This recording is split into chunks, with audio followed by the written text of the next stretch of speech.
आज संडे आहे आणि माझ्या नवऱ्याने नाईट केली ना, आता तो झोपणार आहे आणि मी दिवसभर एकटी बसणार आहे घरात. ओके, मी कुठे जाणार पण नाहीये.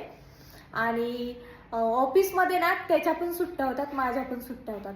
कारण काय आहे, जेव्हा मला सुट्टी असते तेव्हा त्याला सुट्टी नसते, जेव्हा त्याचा वीक ऑफ असतो तेव्हा मला सुट्टी नसते, तेव्हा माझा वीक ऑफ नसतो. आमचे वीक ऑफ दोघांचे वेगवेगळ्या दिवशी येतात. मग आम्ही दोघांनी फिरायला कधी जायचं, आम्ही दोघांनी सोबत कामं कधी करायची, आमची काही काही पेंडिंग कामं असतात ती कधी करायची, असं होतं. म्हणून सुट्ट्या होतात. पेंडिंग कामं रविवारची होत नसते, तेवढं लक्षात ठेव. पेंडिंग कामं जी ऑफिसमध्ये कागदपत्राची कामं असतात ती पण संडेला होत नसतात. म्हणून आमच्या सुट्ट्या होतात. इतके जळतात आमच्यावर लोक, काय बोलू मी तुम्हाला, काय सांगू मी माझं दुःख. संडेच्या दिवशी तर एवढ्या मोठ्या दुःखात असते मी. लोक मस्त सुख घेतात संडेच्या सुट्टीचं आणि मी घरात बसून बोर झालेले असते, कारण हे पोरग माझ्या बरोबर नसतं.